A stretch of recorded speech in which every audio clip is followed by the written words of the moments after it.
फिल्मी दुनिया के सितारों के बीच सेट पर प्यार हो जाना या किसी तकरार के बाद प्यार में पड़ जाना बेहद आम बात है। लेकिन प्यार को मुकाम तक लेकर जाना काफ़ी मुश्किल होता है। बॉलीवुड में ऐसी कई प्रेम कहानियां रहीं जो काफ़ी मशहूर लेकिन मंजिल तक नहीं पहुंच सकी। उसी में से एक कहानी है सुरैया और देवानंद की। ये लव स्टोरी अपने समय में काफ़ी चर्चा में थी, लेकिन प्रेम कहानी का अंत बेहद दुखद रहा। आज हम आपको देवानंद और सुरैया की ट्रेजिक लव स्टोरी के बारे में बताने जा रहे हैं। आखिर क्यों टूटा ये दो प्यार करने वालों का रिश्ता। देवानंद को भारतीय सिनेमा का एवरग्रीन रोमांटिक सुपरस्टार का खिताब दिया जाता है। देवानंद एक सफल अभिनेता होने के साथ साथ एक सफल निर्देशक भी रहे। अभिनय के अलावा देव साहब ने फैशन की दुनिया में भी एक अलग स्टाइल सेट किया। उन्होंने लोगों को अलग फैशन सेंस दिया। देवानंद अपने करियर की शुरुआत में फिल्मों में धोती कुर्ता पहना करते, लेकिन बाद में उन्होंने पैंट शर्ट पहनना शुरू किया। गले में स्कार्फ बांधने का उनका स्टाइल उस वक्त खूब कॉपी किया गया। इसी तरह से अभिनेता ने कई तरह के फैशन स्टाइल को लोगों के बीच सेट किया। एक इंटरव्यू में देवानंद ने कहा था, मैं सोचने विचारने से संबंध रखने वाले परिवार से आया हूँ। ये बात उनकी पर्सनालिटी में साफ दिखाई देती थी। और आइए अब जानते हैं अपने समय की मशहूर अदाकारा सुरैया के बारे में। सुरैया एक बेहद खूबसूरत अदाकारा होने के साथ साथ एक बहुत प्रसिद्ध गायिका भी थी। उनका पूरा नाम था सुरैया जमाल शेख। सुरैया अपने समय की टॉप की एक्ट्रेस और सिंगर थी। सुरैया का घर मरीन ड्राइव के पास था, जिसका नाम था कृष्णा महल। सुरैया की प्रसिद्धि का आलम ये था कि कई बार कृष्णा महल के आगे उनके फैंस की भीड़ कुछ इस कदर जुट जाती कि उसे हटाने के लिए पुलिस को बुलाना पड़ता। सुरैया बहुत कम फिल्मों के प्रीमियर में जाया करती, क्योंकि यहाँ उनकी चाहने वालों की भीड़ को काबू करना मुश्किल हो जाता था। वर्ष 1943 में आई फिल्म इशारा ने उन्हें रातों रात स्टार बना दिया। इस फिल्म में सुरैया को अभिनेता पृथ्वीराज कपूर के साथ बतौर लीड एक्ट्रेस के रूप में काम करने का मौका मिला।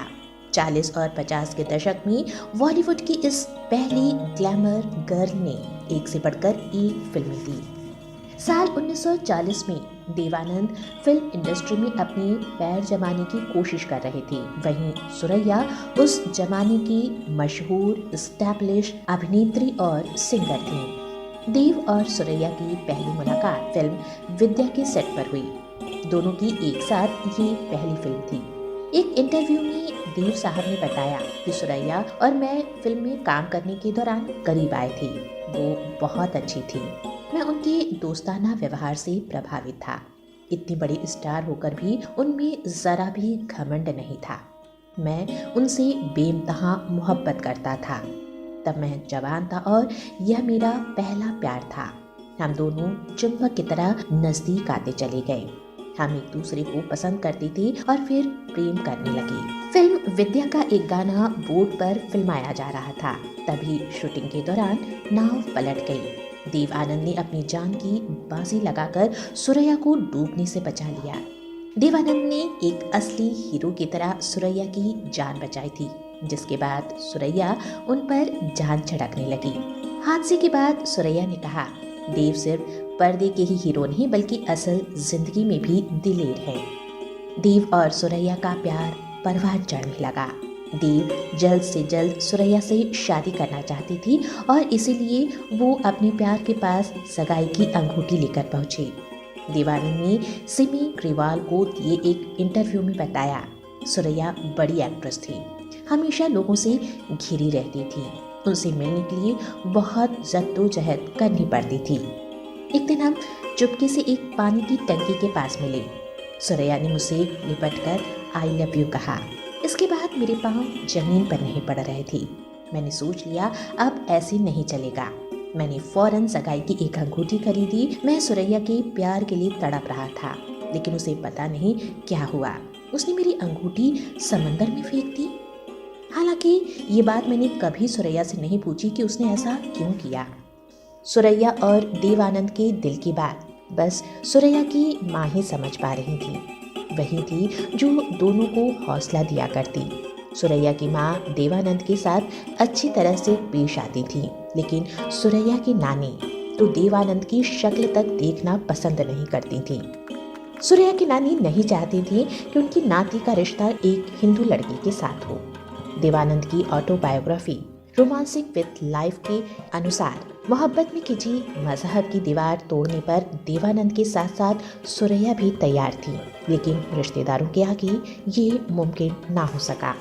सुरैया और देव के रिश्तों के लेकर उनकी नानी का रवैया बेहद सख्त हो गया था। आलम ये था कि सुरैया की शूटिंग के दौरान भी नानी उन पर नजर रखती।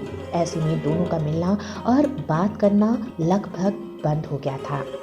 उधर देव अब भी इस आस में थी कि सुरैया उनके पास आएंगी, लेकिन सुरैया मजहब के आगे झुक गई थी। देव सुरैया ने एक बार मिलकर अपने दिल की बात करना चाहती थी। आखिरी बार सुरैया को मोहब्बत की राह पर चलने को कहना चाहते थे।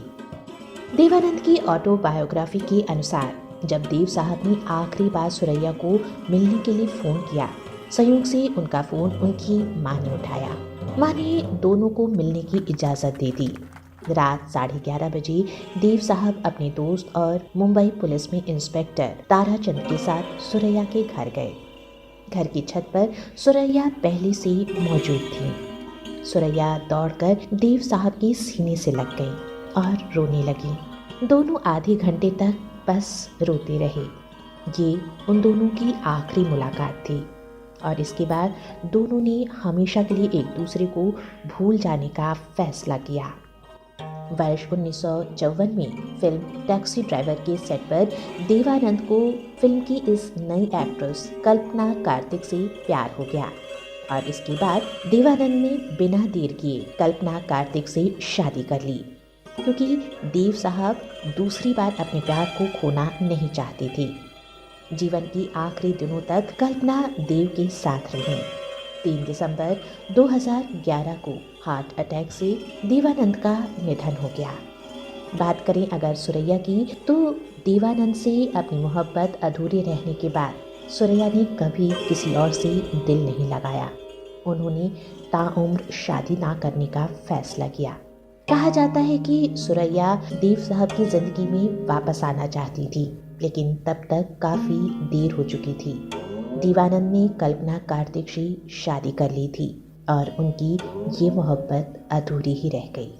सुरैया ने देव साहब की यादों के सहारे अपनी ताउम्र गुजार दी और 31 जनवरी 2004 को 74 साल की उम्र में सुरैया ने इस दुनिया को अलविदा कह दिया। देव और सुरैया की इस अधूरी मोहब्बत के किस्से आज भी लोगों के जहन में जिंदा हैं। इन दोनों ने एक साथ कई हिट फिल्में दी और इनकी एक्टिंग को लोग आज भी बेहद पसंद करते हैं।